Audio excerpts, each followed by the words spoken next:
returned home looking to right their ship after a bad West Coast trip and got absolutely throttled by the New York Knicks. And tragically, Mikal Bridges is the poster child for this disaster. We dive in on the mess coming up next.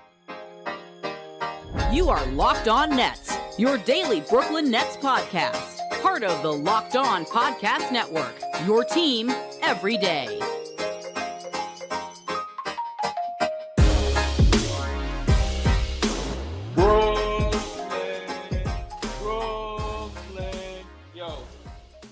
Yes, my friends, it is the Locked On Nets podcast right here on the Locked On Podcast Network. It's your team, the Brooklyn Nets, every single day. Over there, you'll find Doug Norrie. I'm Adam Armbrecht. We thank you, as always, for making us your first listen of the day. We are 100% free on all those great platforms. And Doug, for better or worse, we do the post games live on YouTube. We appreciate everyone that comes in for them. Tonight's going to be a bit of a journey. 121-102. The Nets lose at home to the Knicks, and that score does not remotely paint the picture of how bad this game was for Brooklyn. Yeah, we're hitting new lows here where the Nets are concerned. This one felt particularly bad. A lot of context behind it, obviously. Crosstown matchup. You try to get right after the Jazz loss. It's just the Knicks, so hopefully you can get up for this game with them coming into Barclays. The Nets, clearly needed to take a game, and not only did they not do that, I mean, they were outplayed from the tip here. It was basically a blowout all the way through. I mean, I know the Nets kind of hung around for stretches to, sort of keep our hopes up, but it's hard to imagine anyone got their hopes completely up here. And it's just, we're hitting a point in the season, I think, at 13 and 14, and especially off this Mikal Bridges performance, where we probably have to start asking real deep questions. And, again, we've said many times, is the best time to evaluate your team right after you lose by 19 and your best player has his worst game of his career? Probably not. But I will also say that this loss felt like sort of the trajectory that the Nets have been on in the short term. And I think that's the part that's most concerning. Let's pull ourselves back to high level in a little bit here, because I agree with you. There's a lot of things being indicated out of this game if we want to get a little bit negative, which is probably going to be the case here. But Mikal Bridges, you mentioned. This is now not a blip. It feels like a trend. No. You mentioned career low shooting performance, just cannot seem to get his rhythm, cannot seem to buy a bucket just to feel like he has that semblance of something. And I think the worst part about this for me, and we can talk about a season in totality and obviously being, quote, the number one here for the Brooklyn Nets. The worst part about this is he just came out of the post game against Utah saying, like, this is on me. I got to be better. I let down my teammates. I will be better. It's never, I mean, I hate to be quote diving here. He said it'll never happen again. It happened again. The very next game, it happened again. So, and we love Mikal Bridges, and he's a really good player. But this is pretty concerning that you can run this cold, this inconsistent, and this is more than just these last two games. We've been kind of concerned about this for the past, week or so. Oh, yeah, this is like a 6-game stretch now. It's basically the entire West Coast trip. Even the win against Phoenix, he shot poorly in that game. I'll amend one thing. He was on track for his worst career shooting game. This ended up not being it. He made the shot at the end to go 4 for 21. He had a 16% shooting performance in his second year. So, I mean, still, this is not the time to, we need not nitpick this point, because the high level idea remains the same. These are his shooting splits over the last 6 games: 4 for 21, 4 for 16, 6 for 17, 3 for 8, 7 for 19, 6 for 13. That was, and before that, Washington, Orlando, and Atlanta, he had good shooting performances. But we are on now game 6 in a row where, and this was the worst one. I mean, it's been going downhill for the last 3. Like the shooting performance is super, super concerning. Seasons are long. Players take a lot of shots. Shooters have to have short memories. All the platitudes and, things that you hang in the locker room to make sure you don't get too down about this. But the simple fact is that if Mikal Bridges is going to shoot like this consistently, the Nets just can't win. Like, they just don't have the talent requisite. He has to be better. It's going to be hard for them to beat good teams, even with him playing well. If he's going to shoot like this, they've got #no chance. Yeah. It just doesn't matter. Like Cam Thomas, Cam Johnson, like these other guys, like they just don't have enough firepower already. And if he's going to shoot, 33% or whatever he's been shooting here for the last 6 games at volume, right? Taking some of the most shots on the team, I can already tell you what's going to happen. Like, it's a really, really concerning thing. The body language is horrible. The quotes he's clearly taking it hard. I don't think this is like a don't care situation. I think there's a part where he cares too much. I think that could be part of the issue here. Like, he's put it all on his shoulders, but it's a really, really, really tough stretch for him. His stock has taken a massive dive here over 6 games. 1 for 8 from beyond the arc in this one over 33 minutes. And you know what? If we're going to say this about performances when we discuss Cam Thomas, then we can say it about Mikal Bridges in a game like this as well. Listen, when your shooting touch isn't there, that may be the case sometimes. 2 assists, right? At some point as well, when you are the number 1 for the team, it's about impacting the game in all phases. And you can have an off shooting night and still be an impact player for this team. And you mentioned it there. Mikal is probably being too hard on himself. This is 419 consecutive games for him played. There's no excuse making here, but the cumulative of, hey, he plays through all the injuries and he's just run down and he's playing way more minutes more consistently than he has in the past. Like, all these things can be true.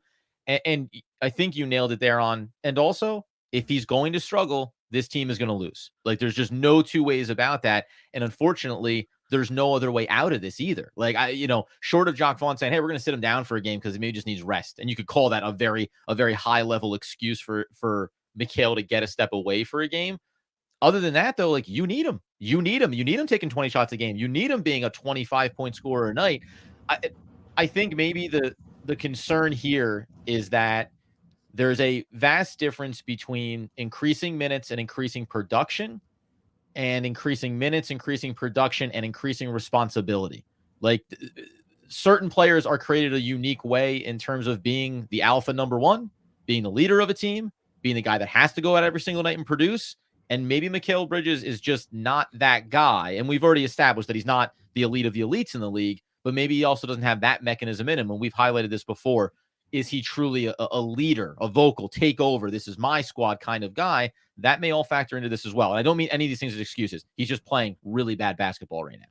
Yeah, one of the craziest stats over this stretch, too, is that his 3-point shooting is actually better than his overall field goal percentage. He's shooting 49% from 3 and 46.5% from the field overall, which means, just, the back of the napkin math on that's going to mean he's making 49% from 3 is amazing. That's over a 9-game sample. He's missing every other shot, and nothing at the rim is going in. The mid-range isn't going in. I know he's had some gripes with the referees about thinking he's getting fouled. It's always going to be tough for him. He's a super slight guy. Like, he just doesn't power into defenders. I don't think referees are ever going to have a heavy whistle with him. He probably has some legit gripes. It could be sort of like a combo deal of frustration plus and is actually getting fouled. But, these are the shots he's missing. Now, you can say to yourself, well, that's maybe good news, right? Because those are going to go in more consistently and you feel okay about it. It's just really hard in the moment to see that happening. And again, we're over a large sample size. These bunnies, shots at the rim, layups, even with contact, some of these should be going down. And hey, maybe sometimes the coin flips your wrong way. The coin flips tails 75 times, 75% of the time sometimes. That could be what we're looking at here. It doesn't feel like it, but it's just a wild set of circumstances over the last 9 games. Yeah, and of course, coming in a big losing streak for the Brooklyn Nets as well. Coming up here in a second, there's a comparison with the way the New York Knicks have looked in recent games and how they're constructed that I think provides a nice mirror for the Brooklyn Nets to look into. And also, what are the incoming changes that need to happen from a Jacque Vaughn coaching level? We'll dive into that in just one moment. But before we do, our partners at eBay Motors have teamed up with Locked On Fantasy Basketball host Josh Lloyd to bring you some of the best fantasy picks each and every week all season long. Whether you're prepping for your daily draft or scouting the waiver wire, every week we're going to be providing you with players that are guaranteed fits on your roster. So let's dive in on Josh's picks for this week with the eBay's Guaranteed Fit Fantasy Picks of the Week. Yeah, he's got some good ones here. Look, and they're always going to be subject to injuries here because Tari Eason was one of them, still coming off the bench, playing a million minutes. Did sit out this game tonight on Wednesday. Don't think it's going to be a long-term thing, so you got to feel pretty good about Tari. He can absolutely fill it up from a points per minute standpoint when he's actually getting a chance. Grayson Allen, he's been starting. He's back fully with Bradley Beal out. He's starting. He's going to play a lot of minutes. They need his wing stuff over there on the Suns. I think you're going to win on the minutes there. for Grayson Allen. The Suns are trying to pull out of their own little spiral there. James Wiseman coming to town here soon. When Detroit plays the home and home against the Nets, Nets got to win that one. James Wiseman not starting, but Isaiah Stewart's been hurt, and he's been playing a lot of bench minutes. So some nice little nuggets there from Josh over for some fantasy stuff. With over 122 million parts for your number one ride or die, you can make sure your ride stays running smoothly. Brake kits, LED headlights, roof rack bumpers, whatever your baby needs. eBay Motors has it with eBay Guaranteed Fit. It's guaranteed to fit your ride the first time, every time, or your money back. Plus, the price is your burning rubber, not cash. Keep your ride or die alive at ebaymotors.com. eBay Guaranteed Fit only available to U.S. customers. Eligible items only. Exclusions apply. So as we continue, the 121-102 loss for the Brooklyn Nets at home. And again, more seismic than just what the scoreboard would tell you. A reminder, after we talk about the Knicks comparison here, because I think it's worth mentioning, on the back end, we'll talk about changes coming, but also on the post-game live, when we wrap up our post-game coverage, the bonus, we will be talking about Ben Simmons, the injury update that effectively was not. So be sure to stick around for that as well. But one of the things that I think when you pull back from this, and again, I sometimes feel like framing this in this way comes off like an excuse. But when you look over at the Knicks, you can say at a high level, they have better players, right? The talent level is certainly better there, but also they've gone on a few-year journey of intentionally constructing their roster, targeting players, getting Jalen Brunson, right? And building a roster that they think complements one another and can be a mid-tier playoff team, maybe win a playoff round and whatever, start to go on a run. The Brooklyn Nets are still a roster constructed of the trades of your superstars. And while we were at the time, and I still stand to it, it's a great package to get back all the picks and Mikal Bridges and Cameron Johnson for Kevin Durant. It's great to get Dorian Finney-Smith and Spencer Dinwiddie and a pick off of Dallas. It's awesome.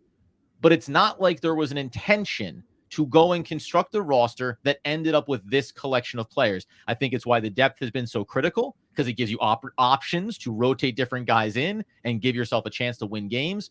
But this is not a team that Sean Marks, the Brooklyn Nets organization, said, if we squint, Mikal Bridges, Spencer Dinwiddie, Cam Johnson, Nicholas Claxton, and whether it's Dorian Finney-Smith, whoever, that's our dream squad to be a competitive basketball team.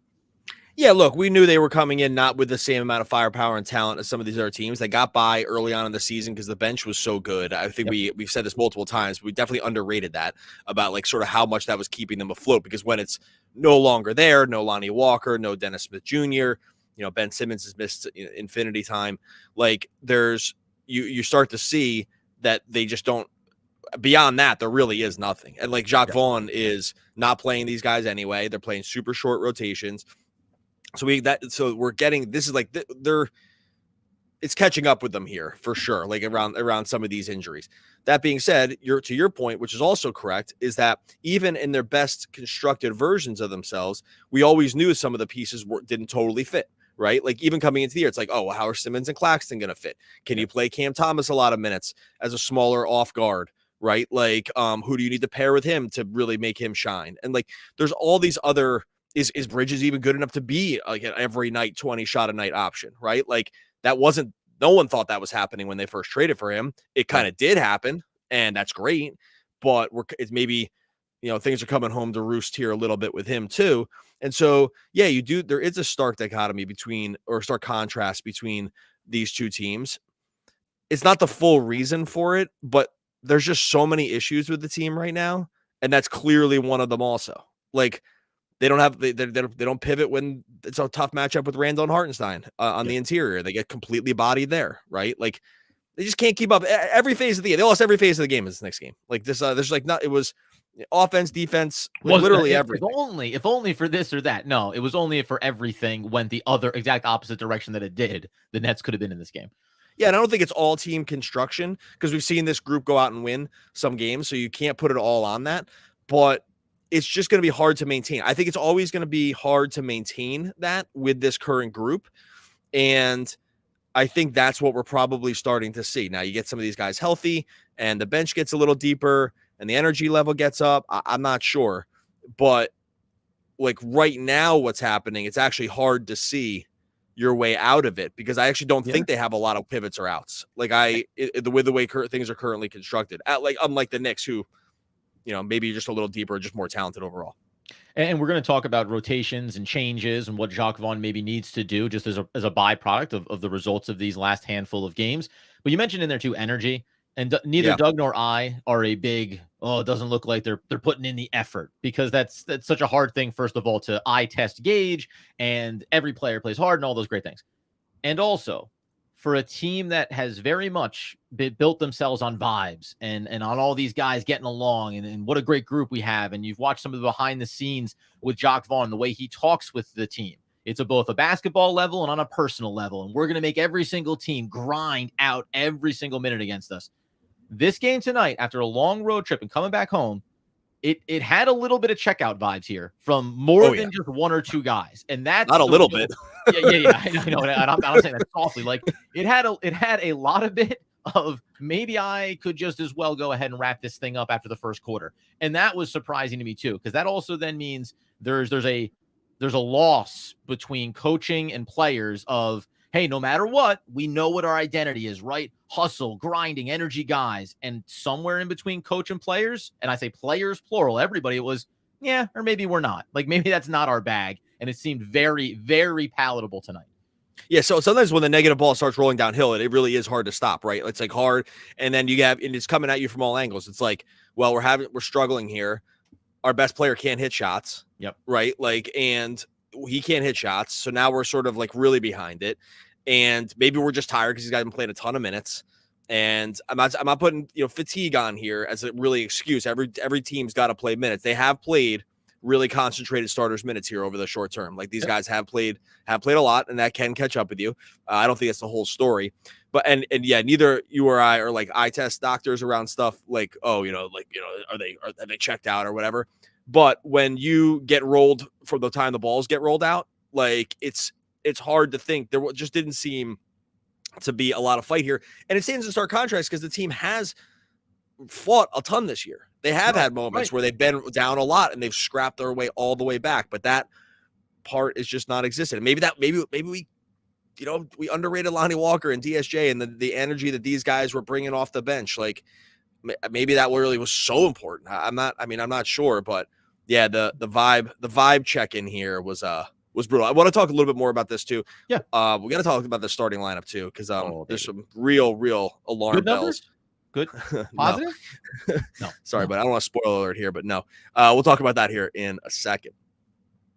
First, I'll talk to you about our friends over at BetterHelp, the show sponsored by BetterHelp. Look, right now, it's during the holidays. You want to just figure yourself out, right? The holidays are a great time to do that. Do a little check-in on yourself, check in on how things are going right now. Starting therapy, it's just the easiest time to ever do it, to get you through those tough moments, to treat yourself to a day of complete rest.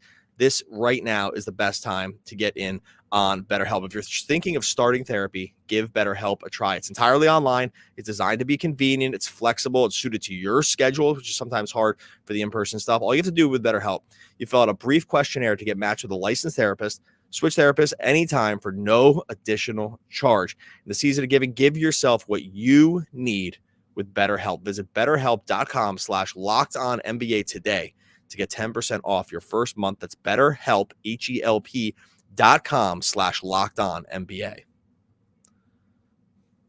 All right, so as we tie a bow on the loss for the Brooklyn Nets, it's 4 straight. It's 5 out of their last 6. And I don't want to just put it on, the cumulative impact of that long road trip, but it was supposed to be shake off those cobwebs when you get home. Instead, when we talk about energy and we talk about the eye test, it just felt like this road trip demoralized this team, like this core, in a lot of ways. But inside that starting rotation, Doug, I hate to break it to you, the Knicks just got off the same road trip. Utah, by Phoenix, the way, LA. that was going to be my great equalizer here, was like, oh, by the way, the Knicks aren't even technically home yet. This was their last road game before they got back home. I think that made 6 or 7 road games for them. This was going their to be fifth. A big one.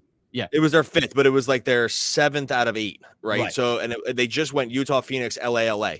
So it's like they arguably had it worse. So it's like you can't even use that road trip piece. Now, they won more games on the road trip, but you can't even use that because they actually came in with like fairly even footing on that because they were both coming in. So it's like, I just can't even use that one. No, I just more mean that road trip seemed like it's broken something for the Brooklyn Nets, right? Now, when we turn inside, as I know, you have the numbers, and we've talked about this previously, the starting unit that they've switched over to. You'll remind me if you have it, how many games in a row now this starting 5 has gone out there with Mikal Bridges, Cam Thomas, Spencer Dinwiddie, Nicholas Claxton, and Cameron Johnson as the core 5. The numbers are not getting any better. They're only actually getting significantly worse. Yeah, they going into this game, they had played 94, so they're up over 100 minutes now. So I mean, whatever you want to say about sample size, they're up over 100 minutes so far with this group together. I don't actually remember the exact game that they switched over, but I just know that this is the minutes. They're a negative 13.8 net rating, and during this game, they got outscored 23-8 when the starters were on the court. And that's for the only 2 times they were all 5 of those guys were on the court were the 2 5-minute stretches at the beginning of the first half and the beginning of the second half, beginning of the game, beginning of the second half. 23-8. So they're up. So now they're up over 100 minutes. They've gotten completely crushed, but both ends too. It's not like the offense has been amazing and then the defense. I mean, they're way worse on defense. So it's like the defense is the real problem. 125 defensive rating, 111 offensive rating. That was before this game. It's going to be lower. So probably figure like 109 or something like that. Mm-hmm. My guess is there's something like a negative 15.5 or something like that for net rating. It's terrible. It's terrible. It's like the results have been horrible. I don't want to say exactly. I'm not sure exactly why. We could probably point to like 4 or 5 different things. What I do think is clear is they have to change it. Now, what the change is, I don't know, or we can take some shots here at what it is. But I mean, how many more games can you roll the starting lineup out? It's like it's just gotten totally blitzed every single time they've gone out there. I just don't know how you keep doing it. No, and this is a part of the problem because and this is also at the high level of what agenda we talk about this all season long, all off season. What agenda are you trying to serve here? Developing young players, building for the future, playing veterans, trying to win now, all that stuff. What's going to happen is what I think is going to happen is they're going to take Cam Thomas out of the starting lineup. Now, you can look at a couple of things just on raw numbers and say when he's on the court, the net defensive rating was, and it's probably gotten a little bit worse off of this, is like 122. And when he's off the court, it's something like I don't know, this season, 115. It's significantly better. Now, the team overall has been bad defensively no matter what. The team overall, especially with the way Mikal Bridges is playing, doesn't have enough power and doesn't have enough scoring. But that feels like the logical step that this coaching staff is going to take. But I think it's worth us saying what should be the change or how would you adjust this? And frankly, I don't know if it's like this easily identifiable thing. Oh, just do this and it all gets fixed. Okay, so by the numbers, the fix would be the change would be you start Dorian Finney-Smith for Cam Thomas. Like that lineup, that 5-man lineup actually has. And I know everyone. I know there's the Cam Thomas folks out there are losing their minds right now. Yep. I get it. I'm just telling you right now if I'm just looking analytically at it, they have a 5-man group where if you take out Cam Thomas and you put in Dorian Finney-Smith, it's going to look a little worse because this group did play a little bit tonight. But that group is 107 minutes, 121 offensive rating, 113 defensive rating. Now, some of these things are a little wonky because that 5-man group, the starters ran into that West Coast trip. There were some good teams there. They bum hunted a little bit with the other group, right? So like there's context. By the way, just very quickly, that 5-man starting unit with Cam Thomas inserted, that started against the Magic. That was the first game that happened. So you're going on a pretty long run there as far as the games that he's been in. I'll do the official total, but you're getting close to 10 games now. With my point is that run though is against more difficult teams than the run before that. Yep. So the numbers just being logical about it, you'd be like, they have to be worse. Now they've been way worse. And so that would be that one move is to move Dorian Finney-Smith and move Cam Thomas, make him a 6-man, have him come in off the bench and jack every shot. Now, the other case is where, what's the plan here? Do they want developing Cam Thomas and getting him a lot of minutes because he is sort of the highest upside guy on the team? Well, you shouldn't do that then. Right. And so this is where I think that the crisis of conscience is going to come for this team. And it goes out all the way back to what you said before about like not really having the pieces fit really well. Right. This is another problem. The other problem is solves the problem at a minimum, or at a minimum, it makes another problem, right? Like, it just creates another problem, right? Like it creates another because it's like, okay, well, we start Cam Thomas and we move Spencer Dinwiddie. Well, there's numbers that will tell you Dinwiddie's been like their best player, and he's like the only true sort of ball handler that they have on the court, and I'm not sure what the offense looks like, without him. Maybe it would be better. I'm not sure. Like it causes other issues, so I just don't think it's easy. I do think that there probably should be a change honestly, just for change sake. Yep. At this point, I think that's doesn't fine. need to be for a real rhyme or reason, just because it's good to make a change, right? I think that it's just a hard decision. I think what will probably, because if you're just like play, you'd say, well, maybe we should move Mikal out, right? But that's never going to happen. right. So I'm not even advocating for that to happen. I know. But you're just in this crazy weird spot. Now maybe it's like, okay, well, we need a bigger four. Just start DFS for Cam Johnson. I could see that too. We get a little bigger. He can defend fours better. The rebounding gets a little better. Cam Johnson's not giving a bunch of juice anyway. And maybe that's just the solution. Defense gets better. You don't lose a ton on offense. And maybe that's just the move. I don't know. I just think there probably should be some change. But then it's like, that was our big offseason signing. How does that look? Like, did we blow that signing with Cam Johnson? I don't know. Anyway, long-winded answer to say, I think there should be a change. I'm not confident I can say what I think it definitely should be because I can see the context for all of it. 3 games, Magic, Hawks, Wizards. The Nets won all of those games with a new starting 5-man unit and then hit the West Coast trip. So that's 5 games on the road trip, 8, and then you come back. That was 9 games that they're up to with this starting 5. But to your point, you still have more significantly difficult matchups collectively there to maybe skew these numbers. I agree with you. I mean, now the Cameron Johnson move, I think a lot of fans would advocate for that. I think that's also an easy one, especially because you saw how Dorian Finney-Smith played in the starting lineup at the beginning of the year when Cam Johnson was dealing with injury. So that's pretty easy. The question becomes, what does your bench unit look like? That's, a Lonnie Walker, Dennis Smith Jr., Cam Johnson, Day'Ron Sharp vehicle, and who knows? And ultimately, does that really matter? Again, to your point, let's just make a change and try to do something differently here. There's nothing significant relative to what this roster is. I don't think it's going to make a huge difference, I guess would be my point. I'm not saying they shouldn't change it, but I don't know if the results are going to be strikingly different if you take out Cam Johnson, put in Dorian Finney-Smith. I don't think it changes the way this game went. Take out Thomas, put in Dorian Finney-Smith. I don't know. That one, at least you have this sample size that says they can play a lot better. And I don't want to remotely associate, because you haven't seen it. Mikal Bridges is shooting bad and playing badly. Now, again, we know that Cam Thomas scored 20 points, so it's a guaranteed loss. But those two players are unrelated to one another in terms of how they're performing. So there's no reason to think that they can't play together. But I just don't know, though. Like, the sample size tells you something's not right. Or at the highest of levels, the roster isn't right. The team isn't right. And there's nothing you're going to do here to change it. And that's where you probably need to stay committed to a Cam Thomas we want to develop him. And we're not going to be enough time in this episode to get into it, but that's the conversation. What are we doing? Are we a veteran-heavy team that wants to accomplish X, or do we see some young guys that we want to develop and do Y? Because once you make that choice, then everything becomes more crystallized. And I tell you what, this is the wrong time to start to go into a bad run for Brooklyn, because as that trade deadline approaches, you may be diminishing the value of some of these players and making it optically horrific if you don't move off of some veterans. If you keep running this thing through and they continue to struggle, that's going to be a pretty ugly day when we get on this podcast. Okay, we're going to talk Ben Simmons. Obviously, we're going to mix it up here with everyone over on YouTube Live. Some not so great vibes here in Nets world. That's okay. That's okay. That's why we're here. I don't think we're promoting positive vibes at the moment either. That's all right. That's all right. This is why we're here, man. That's bad. Still, the world could be worse. We're watching hoops every night. Okay, we're going to get out of here. We'll be here at Post Game Live. Make sure you subscribe over on YouTube. Make sure you subscribe wherever you listen to podcasts. Carpe diem.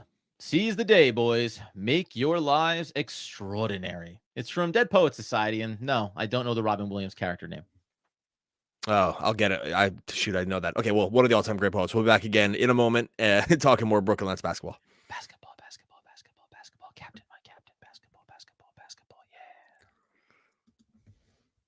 Yeah. When the post-game podcast ends, the post-podcast begins. Coming up, more about this Knicks game? Certainly. But how about the Ben Simmons injury update? We didn't learn a lot, but that's exactly what you would expect. We dive in on that conversation coming up next. You are Locked On Nets, your daily Brooklyn Nets podcast. Part of the Locked On Podcast Network, your team every day.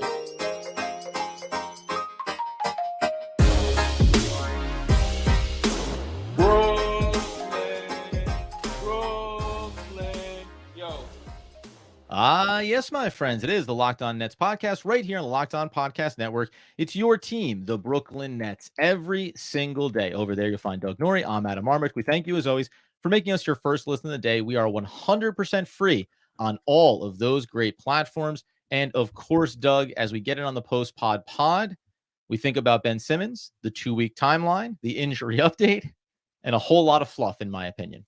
Yeah, this one was pretty easy to see coming, just because with these kinds of things, no news is almost always bad news, or no news is no news, and that's still bad news. And that's bad news. And so Ben Simmons, who's been out since November 6th, that game against Milwaukee, he's been out with the nerve impingement in his hip. They've been giving 2-week status updates, like 10-day and 2-week status updates. Jacques Vaugh was asked about it on the road trip. He said there would be an update here before the home game against the Knicks, which you kind of knew was going to go like this, but I'll read you the definitive statement just so everyone can hear it. This is from Nets PR. Ben Simmons, left lower back nerve impingement, has displayed consistent strength improvement in the affected area over the past 2 weeks and has further increased individual court work. That is actually a little different than the last time. His status will be updated again in approximately 2 weeks. So we are now looking at, somewhere around January 4th for another update. It's always good to remind people about these updates, that the 2 weeks is not a return. They would be clear about this. We're targeting a return to action in 2 weeks would mean like January 4th, he's coming back. All this says is in another 2 weeks, we'll get an update. So he's set to miss. I'll count him up here in a moment here, but minimum he's going to miss. I'm on the wrong team. I'll find this in a second. But when you saw this, was it surprising at all to see that this was the update on Ben Simmons? No, of course not. Here's a supplemental from Jacques Vaugh. We're doing this 2-week thing just to give you some sort of semblance of being able to communicate with you. He's just continued to improve strength-wise, which is the biggest thing for him, which has allowed him to continue to do things on the floor. So again, this was a ceremonial 2-week update, and as we've constantly framed it, when they say 2 weeks to update, that means 2 weeks until we tell you that it'll be another 2 weeks. And no, nothing about this surprised me. And this is nothing inherently negative about Ben Simmons. He's injured. When it initially happened, we asked, what do you think the timeline is? I said, talk to me after Christmas. And then when it got updated and it looked worse, when we updated our timeline, I said, talk to me in February. And that feels holding true. And that probably is getting pushed even further out in spite of the on-court stuff. We've heard that often with him, and it doesn't always necessarily represent an indication that there's actual progress being made there. Yeah, and just so everyone knows here, around injury timelines, usually, now there are outliers here. Usually around injuries, it's pretty definitive about this player is going to miss X. There's different kinds of injuries, and I get it. But sprained ankle, 2 weeks, right? High sprain, 4 to 6 weeks. So, we pretty much know. The part where Vaughn says we're giving you the 2 weeks, that's just basically code for we don't know. We have no idea. Right. It could be infinity. We have Hopefully no update, it's not. So hopefully we just it's came here not. to tell you. Yeah. This is the old stop asking me update, right? And so, but it's, and I don't know, maybe you can't do it differently. Maybe they just have legit no idea.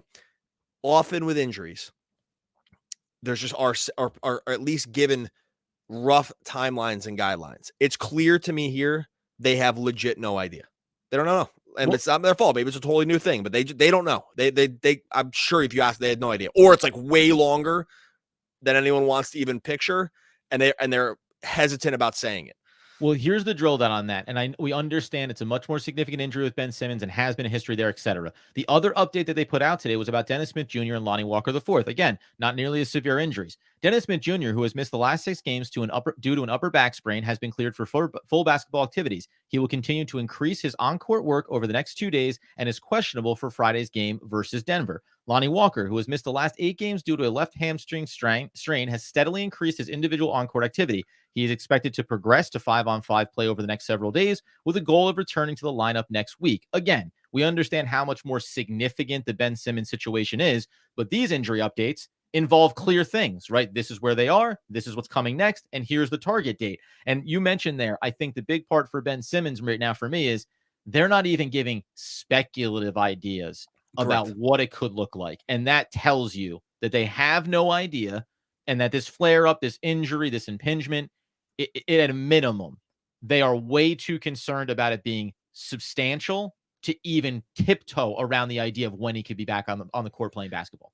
And I also think, and this is just me reading the tea leaves, so this is not reported anywhere. My guess around this timeline is that Ben Simmons has just a history of not playing, and it's Right. I do wonder if there's like a combo deal of it. One, it's just like a totally rare injury, and like this just doesn't happen. Like, nerve impingement, epidurals. He's had back surgery. He's got a lot going on. Like there's bad stuff that's going on with him. And it's also maybe there's like a little wild card stuff here too, right? Like where we just don't know. And we just can't put a number on it because we're just not sure. Like there's got a history of not playing. And I'm really careful about this. Like, I don't think he's purposely sitting out. That's like not what I'm saying at all. I'm just saying that I wonder if let me put it this way. I wonder if some players are hard to prescribe set timelines to than others.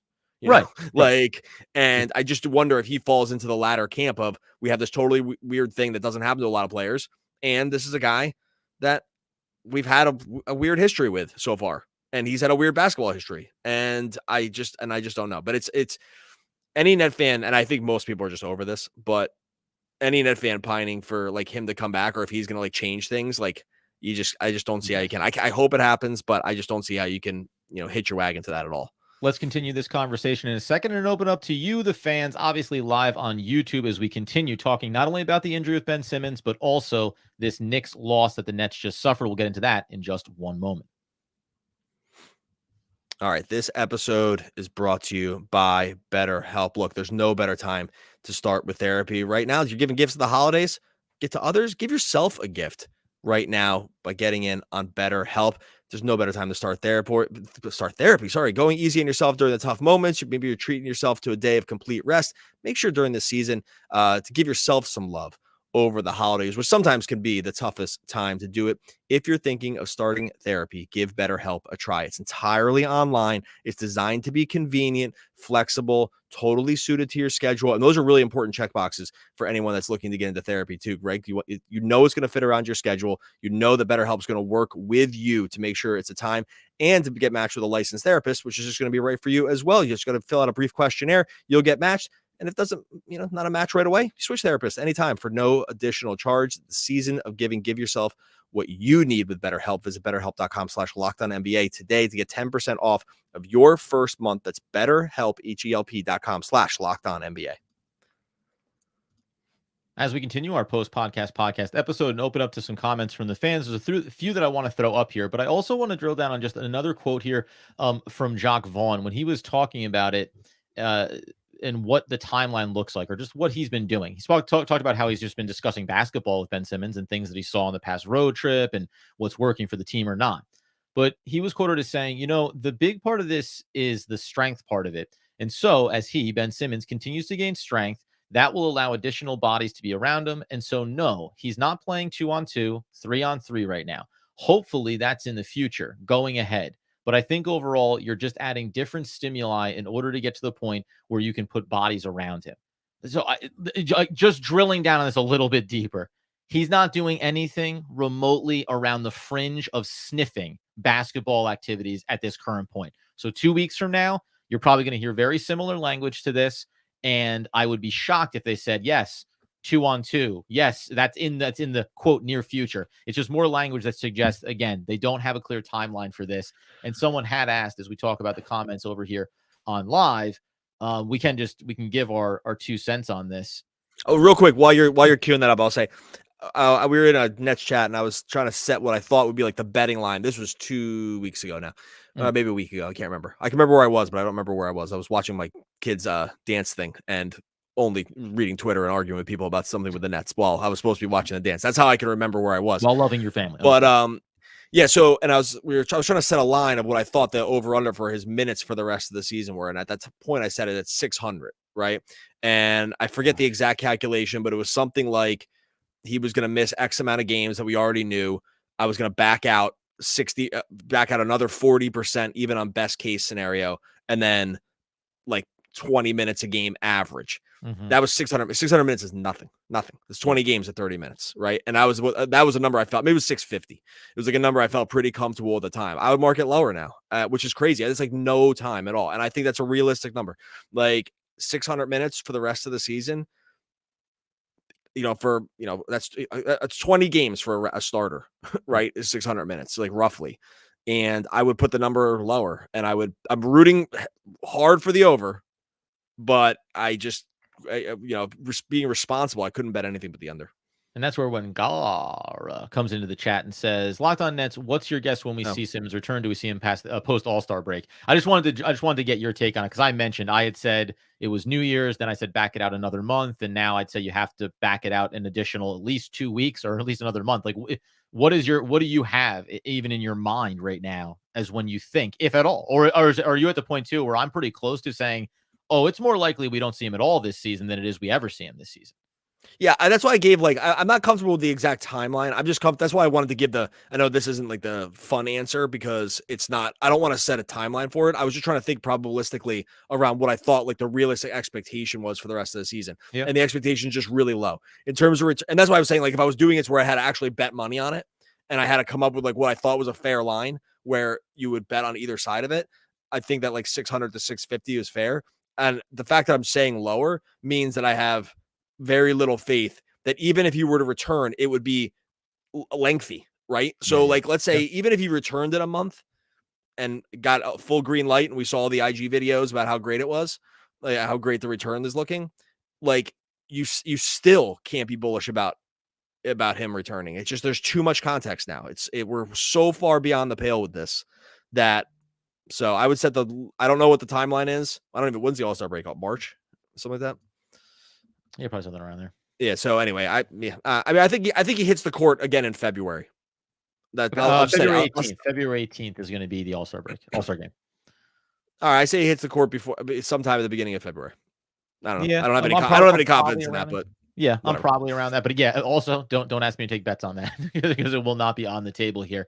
Coming up in just a second, I want to look at this around the Cameron Johnson conversation, obviously, because that's becoming a hot topic here. And then I really do want to probably pose a high-level question to you as well, Doug, and we'll continue to hear from everybody here with the fan base as well in just 1 second. All right, before we get to that, tell your good friends over at Prizepicks. Prizepicks is daily fantasy made so easy. Prizepicks took all the best parts of fantasy, removed all the hard and annoying parts, and believe me, I know about this, and just made one of the coolest products you can get on a day-to-day basis. That's because over on Prizepicks, all you're doing is you're going more or less on the Prizepicks projections. Points, rebounds, assists, blocks, steals. That's for the NBA. For NFL, you're going to rushing yards, passing yards, receiving yards, touchdowns, all the fun stuff. You going more or less on the Prizepicks projections. You went up to 25 times your money. You can combine players in sports too, which is fun.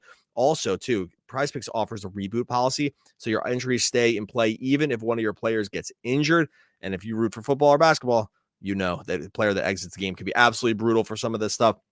Don't have to worry about it over on Prizepicks. Go to prizepicks.com/LockedOnNBA. Use the code LockedOnNBA for a first deposit match up to $100. Once again, it's prizepicks.com/LockedOnNBA. Code LockedOnNBA for a first deposit match up to $100. Prizepicks. It's daily fantasy made easy. All right, continuing our podcast episode. A couple of things that I wanted to get to here inside of the comments. Actually, this one just came up, which I thought was really good. Frequent flyer here, Jean-Claude. Nets fans are mad at their own players for losing, but I see a ton of trade ideas for players on other losing teams. Make it make sense. This is something I was talking with Tony East from the Pacers earlier, just through text, asking about, hey, you might want a DFS. What does that look like? What would you be willing to give up? And he said, he's like, oh, won't the Nets be buyers too? And I said, I don't think so, buddy. Like, it's a stand pat or should be, or should and will likely be selling. And every game starts to move that direction. So just to John Claude's point, like, 13 and 14, but we're a losing basketball team at the moment. Teams that are like that don't go out and make moves for players on other losing teams. You're the team. You're one of the teams that's giving away product and bringing in draft capital. Yeah, it'll be all fascinating to see what happens to this team at the trade deadline. Like, I have no idea. Like, they could be buyers. It's not looking. Latest reporting by Jake Fisher, it seems like the Cavs aren't all that interested, at least right now, in discussing Donovan Mitchell stuff. Right. By the way, Cavs without Donovan Mitchell, without Darius Garland, without Evan Mobley, beat the Jazz, who we just lost to, with basically all the players that we have. Can we have everybody except for Donovan Mitchell? I'll tell you real quick. When you see wins like that, because I watched a lot of that game, because I had some stuff in on that one on the Cavs side, it does hurt. Like, when you see that, it's brutal, because you're like, hey, we're just in this situation, and the Nets were just total dead team walking, and now you get like Craig Porter, Sam Merrill, can't miss a shot, and they just beat this Utah team who the Nets just got totally bombarded by. Yeah. And the Cavs had nobody except for like Max Strus and Jared Allen. And, Yep. Guys that were at the very end of the bench to start the season. So anyway, long story short, those are rough ones to see. No, Shout out Jared Williams, you freaking flyer. It was another horrible game. And you know what? When you come in with just succinct, really poignant statements, we like to highlight you. This one from Locked on Nets. I hate to take this talk about Cam J being overpaid. It's ridiculous. It's a market value contract. It gives us flexibility in 25-26. He still gets 3 to 4 free throws protected, 3 to 4 first round picks unprotected, lightly protected. I just think, because you and I said this, we agree with the contract at the time. We were fine with the contract when they signed him in the offseason. So you don't go back and have this, a revisionist history around was it good or bad or not.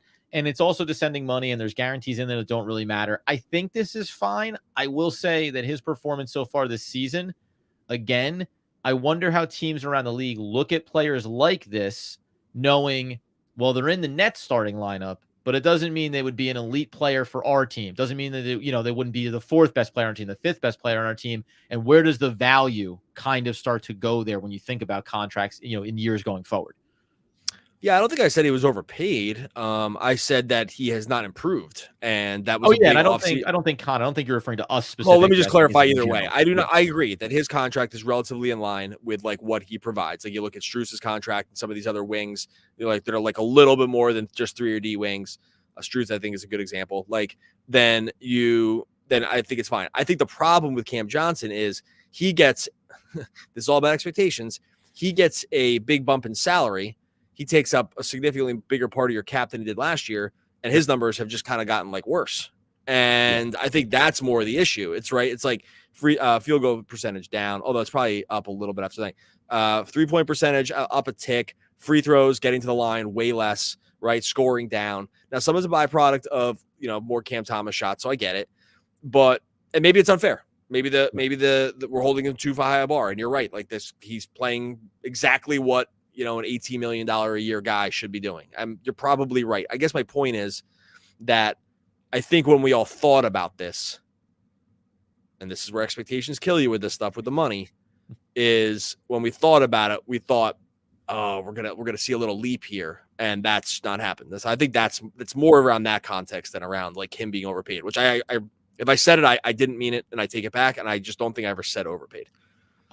No, yeah, I don't think we did, but I know I did say, hey, let's talk about him being a 20-point scorer this season for the Brooklyn Nets, and that has obviously not come to fruition for any number of different reasons. There's a couple here. I'm going to throw these up just to acknowledge these guys. J-Law, marketing if the Jazz, if he becomes available. Also had Grant Norris with trade for DeRozan, and you'll be a playoff team. I mean, listen, just objectively, yeah, you'll be a playoff team. But again, it's not about making the playoffs. It's about winning basketball games in the playoffs. I just wanted to highlight both of those to say, we will talk about the deadline, the trade stuff. I think you're already getting the indication from us that we don't really see a lot of viable moves where the Nets should be putting assets out there to go get player X or Y. We just talked about Donovan Mitchell and how neither one of us would be on board with making that trade. But the curious part for me is does desperation, strike for the Nets and Sean Marks in the front office where they feel compelled to do something to save this version of this team, which leads us to Jean Ramey. Sean Marks has to trade Mikal, Cam J, and the older vets on this team due to Simmons' injury. Now, the two parts of this is, one, when you have that much of a contract for Ben Simmons, it does change how you look at your books because they want to reset the repeater tax next off season, not this upcoming, the one after. In order to do that, you can't go over the luxury tax coming up. So they need to do certain things mechanically here with their cap in order to make sure they stave off that. More than likely, it's going to be the discussion around Nicholas Claxton and making sure you avoid getting into paying him $20+ million. Moving on some of the veterans too. I don't know if we said this live on the podcast or if we were talking about this, Doug, but there's just no world where Mikal Bridges is going anywhere. At least in the short term, but that's a good talking point. Like you don't believe there's any world where he goes anywhere. Obviously this season, do you think there's a world where next season we have a different type of conversation around him? I mean, I wouldn't bet my life. I would bet almost come close to betting my life that he doesn't get traded this season, obviously. Yeah. I think that I would come close to betting my life. I don't know. I would put a sizable bet in that he does not get traded in the next couple of years, that he's a guy they re-sign, that they like everything about him, and they should. And he, again, faced the KD trade. It's just kind of got to work. He's a One great weird guy. thing. I mean, like he's a great, like Right. he's a legit great dude, and like those are kind of the guys. Those are definitely the guys you want. And maybe the hope is, excuse me, maybe the hope is they make another trade where he's the second or third best player, and Slot him in where you think they he really slot him should be. down. And now it looks like a totally different scenario. That's my guess. They would try their hardest to go that way, and not the strip it all down. I don't think they have it in them to do that. I think they've just not signaled ever that they want to do that. Like they've probably taken it on the chin times by not even making what seem to be very obvious moves to sort of start recouping assets for older players. They just haven't really done that. And I don't think they would do this. Yeah, and I think just on Mikal, because you mentioned it there, remember his contract, Cameron Johnson's the highest paid guy currently actively playing for the Nets, not including Mikal Bridges, but including Ben Simmons, excuse me. But Mikal Bridges' contract isn't bad right now. And then just to your point, it's like, if you want to keep him around when he'll be 31 when this current contract runs out, and you're going to bring him back. But what does that number look like? Because again, as the cap goes up, you're going to pay him $20-something million a year. It probably isn't the worst contract in the world. And he's not a bad player and he can be serviceable, but you do have to find the way to putting guys ahead of him in your pecking order. By the way, I'm going to say too, I think like a heartless corporate suit would think really hard about trading him. Right. Yeah. Like, I think that because I think actually there's a lot of merit to doing that. I think you could recoup an unbelievable amount of assets. You could just totally strip it. You could just lose and just be okay with whatever, like pick Houston got for a year or something like that. Again, if there was no other context to this, I think that there's a world where that does make sense. There's just too many other things here. Like there's just too many other things. And that's why I don't think it will happen. It's not because I don't think it shouldn't be at least discussed. It's just that it's just never going to happen. And this, by the way, does rewind it back to the trade deadline last year when it was the Memphis Grizzlies that offered 4 first-round picks for Mikal Bridges on a pass-through trade. We're not saying that they should or shouldn't have done that at the time. We were very happy to have Mikal Bridges. We're still happy to have Mikal Bridges. But to your point, not making that decision then change it, then takes away a lot of other decisions you might make this year, this offseason, the next offseason, right? It dictates a lot of what you're organizationally going to probably do. Whereas if back then you did it, and we talked about this before too, this would be a much less interesting team to watch, and it'd be down to the parts, and you'd be tanking this year, but you would also have more first-round picks, and you could do a lot of things with that. But those decisions are ones they didn't make. I'll end on this note here just because I'd mentioned this earlier from Jonathan. Which team do you think Brooklyn gets the best return on Dorian Finney-Smith, who's arguably the best trade asset? I had talked with Tony East, and I was batting it around, and he had said, "Oh, what does Brooklyn want for Dorian Finney-Smith?" And I reminded him, "Well, there's 2 first-round picks that was talked about at one point. I think they still want that, and there's been indications that that's where the Nets are going to value him, so they probably won't end up trading him." But we settled on a lottery protected first-round pick, Ben Shepherd, and some salary matching. I was wondering if he was going to say Ben Shepherd. Yeah. So he listed him. He was like, and this would probably be because based on like where other contracts are for them, guys that matter to the rotations, all that stuff. And I thought, then you go, I remember Ben Shepherd in the draft, and you go, well, okay, that's a bigger backcourt player. You could look at him and think about developing a 22-year-old, all that kind of stuff. That to me is probably not the best version of a trade package. But as I said to Tony at the time, I would take that if I was the Brooklyn Nets. I wouldn't really even bat an eye about it. Give me a first-round pick that's protected, great, in the upcoming draft where we need one. Give me another young player to try to look and see if we can develop and move on from this constant scenario of, oh, what are we going to do? When does Dorian Finney-Smith's value drop off? And oh, by the way, Ben Shepherd is also on a 4-year contract at a very reasonable number. Like those things matter financially for Brooklyn as well. So that's my big closer. All right, we're going to get out of here. Much appreciate everyone that jumped in to the old post-game live here. Never fun times after you lose, especially to the crosstown guys over there. Those are the ones you want. You hope the team's going to get all the way up for. Did not happen after this one. Nets maybe facing some existential questions here going forward. We're going to see over these next few games collision course with Detroit too. Please, I can't even. My heart won't be able to help if they somehow find a way to allow Detroit to stop the all-time losing streak, which they would set the record. We've already mapped this out. Good news. Koo from Locked On Pistons. I talked to him today too, and he goes, Don't worry. It's not going to be a concern. So he has very little faith in these Detroit back-to-back against I don't Detroit. think he's been watching the Brooklyn Nets lately. That'd be 26 and 27. That would set the single season record. There's another record because the Sixers did everyone dirty and kept losing over the span of 2 seasons. But in one season record is 26. The Nets would face them for the 26th and 7th game. So something to look forward to. They also play the Nuggets coming up next, just to be very clear here. There's also this other little thing. Pistons game is the biggest one on the calendar. Okay, we're going to get out of here. Much appreciate everyone that jumped in. Make sure you subscribe over on YouTube. Make sure you subscribe wherever you listen to the podcast. Hey, guys, roads. That's what Sean Marks said. Where we're going, we don't need roads. It's Doc Brown from Back to the Future. We'll be back next time talking more Brooklyn Nets basketball. Basketball.